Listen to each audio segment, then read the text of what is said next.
Hey guys, what's up? Steve here. Just wanted to I wanted to go over some kind of compare and contrast conventional wisdom and like a kind of a dietary approach that I really subscribe to. I really like the book Primal Blueprint by Mark Sisson. I got a chance to meet him a few years back. Awesome dude, and his book's just absolutely cool. Really, really cool. Simple, easy to read, easy to follow, easy to understand.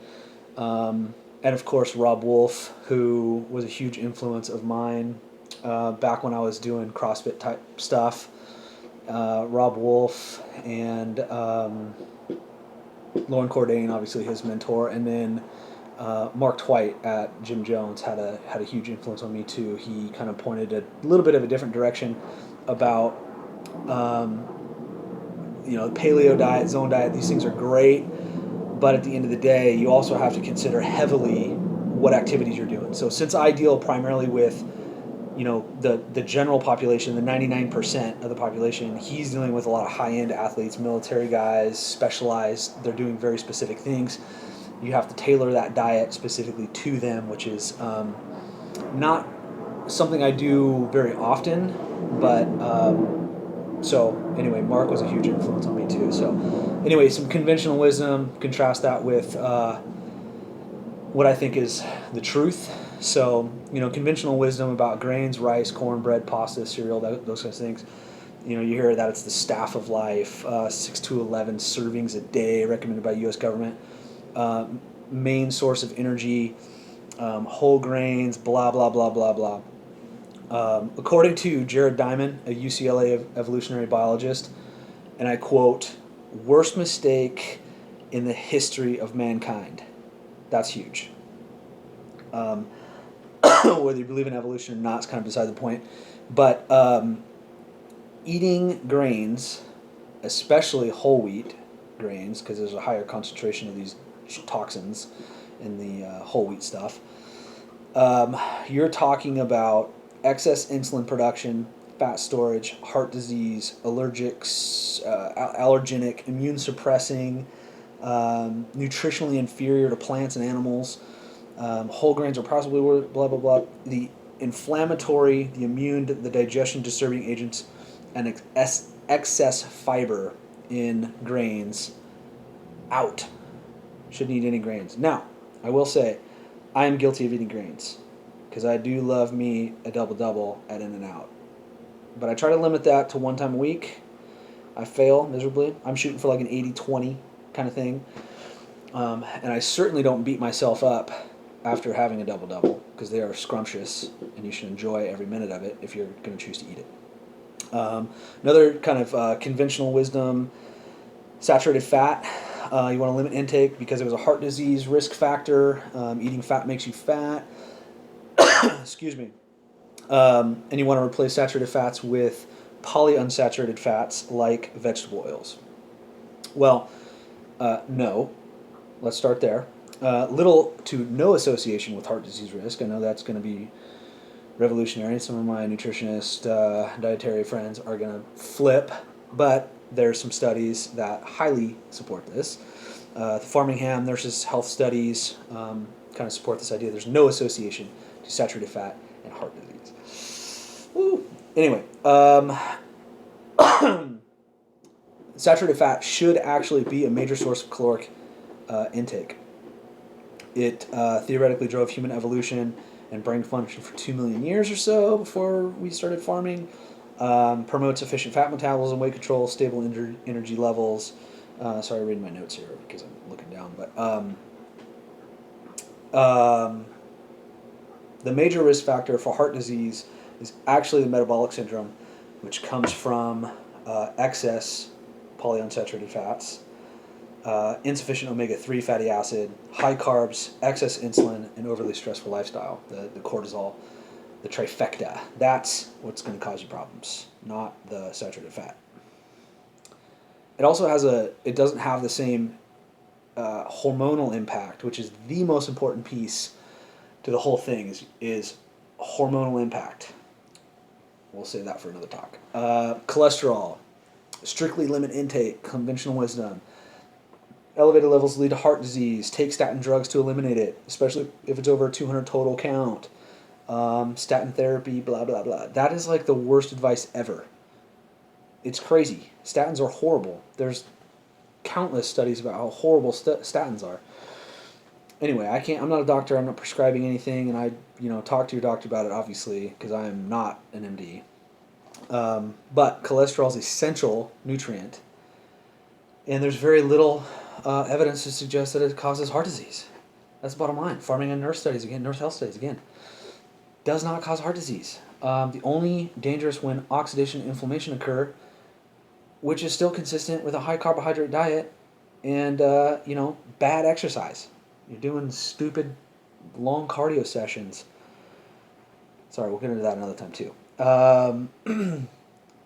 Anyway, statins have a very disastrous side effects and very minimal health impact, very minimal direct benefits. So, again, talk to your doctor. I'm not a doctor. I'm not trying to be a doctor, but anyway.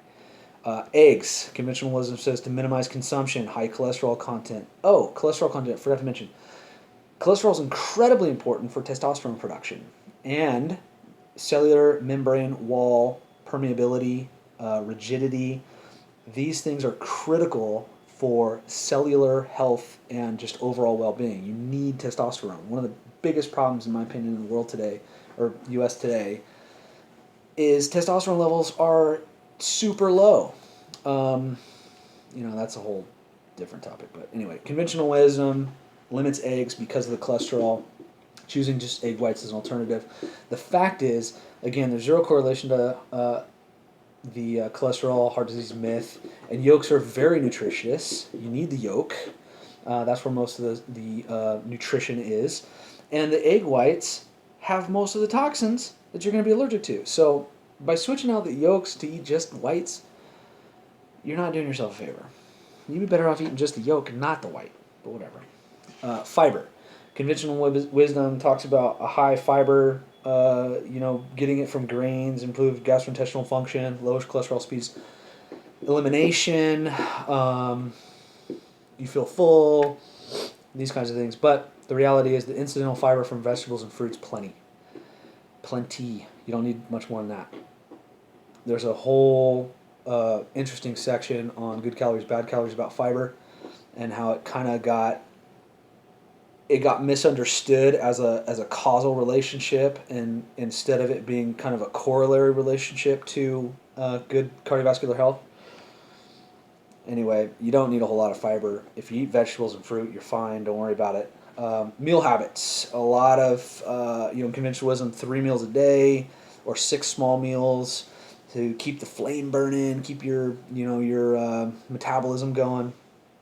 The reality is meal timing, meal frequency is kind of a personal preference. There's some really, really strong evidence to support fasting and continuing the overnight fast when you stop eating at like 6 or 7 or 8, when your last meal is, and waking up fasted and then continuing that fast and not eating, your bagel, orange juice, and cereal in the morning. That's out. That's like the worst thing you possibly do for multiple reasons. So there's some evidence that continuing that fast kind of is helpful and beneficiary. But again, it's about, your meal frequency is personal preference, but it really comes down to insulin. Insulin. I can't stress that enough. If you want to control your body composition, you have to control insulin. Sporadic eating sporadic eating habits will sustain energy without regular meals. Intermittent fasting is a great catalyst for weight loss kind of stuff. So again, it's really preference. It's really what you're doing.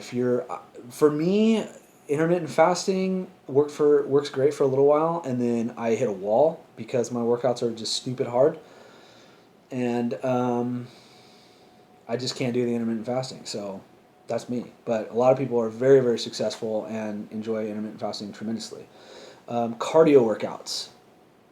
Let's just pause for a moment, because there are so many cardio queens on the stair steppers and elliptical machines and whatever things they're doing in there. I don't even know what they're doing.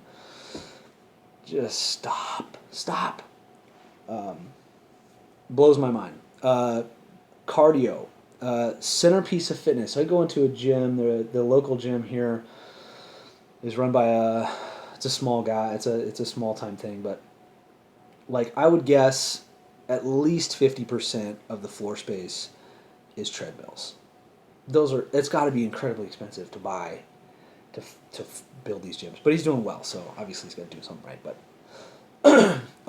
the Centerpiece of Fitness programs promotes cardiovascular health, weight control, minimizes heart disease, cancer risk. 30 minutes a day, 3 times a week. More is better. Sustained efforts, intensity zones, and blah blah blah blah blah. Okay, no, stop. You're way better off to do frequent, medium to difficult, sustained efforts. Meaning sprints. Do sprints. Don't get on there and do 30 minutes cardio 3 times a week. Twice a day, 5 times a week. Like I see a lot of these people. It's ineffective for weight loss. Okay, it does not help. The old adage of calories in, calories out has got to go. We'll go into that another time. It's really, really not effective for weight loss. It's, again, I say that, but I'm over exaggerating. It does have a place, but you need to kind of get it in your head that more cardio is better. No, more cardio is not better. Overstress, fatigue, it's not good. The calories burned from chronic cardio just basically increase your appetite, especially for sugar. I remember when I was swimming, I would get done with a swim session. I ate a ridiculous amount of sugar because I just hormonally crave the sugar after swimming all day. Strength training, conventional women, focus on form, deliberate workout rhythm, lift to failure in sequence through numerous stations, isolated body parts, toning, cutting, blah, blah, blah. That's kind of the conventional wisdom. Conventional wisdom is really based, if I had to summarize, and I'm kind of getting along here, we're at 12 minutes, but if I had to summarize strength training, it got kind of totally derailed when Arnold dominated the scene. Arnold Schwarzenegger is the man. The guy is BA, no question about it. But his popularity and the Weider brothers and bodybuilding since I don't know, the late 60s and 70s, and some of my heroes, some of my physique heroes and the guys that I really look up to, Arnold and Mike Mentzer and these guys, I just absolutely love what their ideas, and they're worlds apart. Arnold Schwarzenegger and Mike Mentzer are probably the two most polar opposite people that you can look at in the bodybuilding world, and I love them both. But kind of got off track when people started looking at the bodybuilding stuff and just looking at more and more volume. Arnold's a huge volume guy, sets after set after set after set, and it worked for him. He's the oak. He's the man. There's no arguing that. But for, again, 99% of the population, the average person who works 9 to 5 at in a cubicle or an office, you can't. One, you don't have time to do that. I mean, Arnold's working out 2-3 times a day for 6 hours a day. The guy was a self-made millionaire through kind of a mail order protein business, so you can afford to do it. So if you've got an automated online business and you can afford 6 hours a day, go for it. Boom, done deal. But to really focus on what's important, it's kind of a throwback to kind of 40s and 50s style of training where you see more circuit training, strength by it, really focusing on strength. And to focus on strength, you've got to be at least 85% of your 1 rep max, and you're talking less than 5-6 reps per set. That's strength. Most people get caught up in lifting at the kind of 80% range. It's moderately uncomfortable. You feel like you got a little workout in. You can do, your 3 to 5 sets of 10, 12, or 15, or whatever you're doing. That range is perfect for bodybuilding because that's what you're doing. You're focused on bodybuilding when you do that. That's not where you really want to play. You do need to do that. There's a lot of really cool studies about increasing muscle mass to increase HGH, longevity, prolonged life, quality of life. So it does have its place, and you definitely want to include that in there. But you really want to kind of be in and out, 30 minutes, 60 minutes, tops out. Um, Again, hormonal profiles kind of run the day. Like if you're going past 60 minutes, you're probably overtraining. You're probably either spending a lot of time on your cell phone, uh, checking out Facebook in between sets, right? I see you guys in the gym. I know who you are. And please don't, although I'm guilty of that too. I do check my phone in between sets. But I'm also on a timer. So as soon as my timer goes off, set the phone down and do my work. Anyway, strength training. You want to emphasize explosive movements, power, strength and power. That's the primary stuff. Bodybuilding, the muscle size is something you also want to do too, but kind of get away from the chronic cardio in the 2 hour sessions of isolated movements. You're thinking standing press, squat, barbell squat, back squat, or front squat, whatever. And bench press, it's arguable, and deadlift. Really, that's, and then you can throw in like power cleans, snatches if you're super fancy. And that's kind of it. You don't really need to do a whole lot more than that. The great bodybuilders of our time, even the bodybuilders of yesterday, they spent like the first solid portion of all of their careers was based on those 4 lifts: press, squat, bench, and deadlift. That's kind of it. And then they branch, once they have like this huge foundation, then they branch off and start focusing on problem areas or isolation, different body parts. But from a functional standpoint, when you go out there in the real world, if you're a cop and you're out there doing, you're doing your bodybuilding stuff and you're doing your isolated cable work, it's really not going to help you jumping over the fence, chasing a bad guy down, and wrestling and protecting yourself. You'd be better off doing some, power cleans and some sprints. But what do I know? Weight loss, conventional wisdom, high complex carb, low fat, regimented, portion control, chronic cardio. It's like the culmination of all these bad ideas. I'm going to wrap this up with this last one about weight loss, and I touched on it a lot in the last video I did.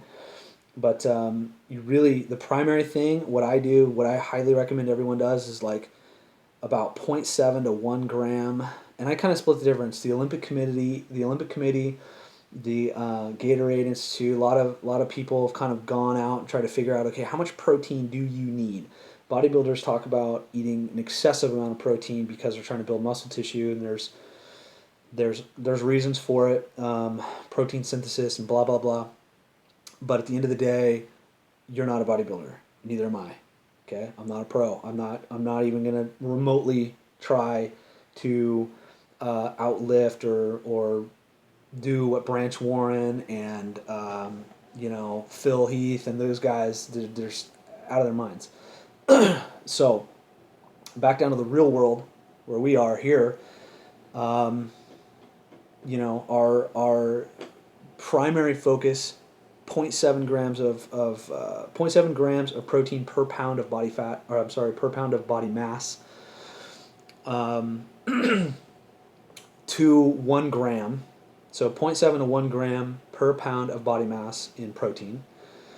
And then, like I said earlier, 50 to 100 grams, 100's high, 50 to 75 grams of carbs if you want to lose weight, lose body fat, and not lose body mass. You want to keep your muscle tissue, and you just want to lose body fat. So 50 to 100 grams of carbs, and then kind of convert that to calories, and then whatever your daily calorie goal is, for me, it's probably like, I weigh like 235-ish right now. So my caloric goal is a lot higher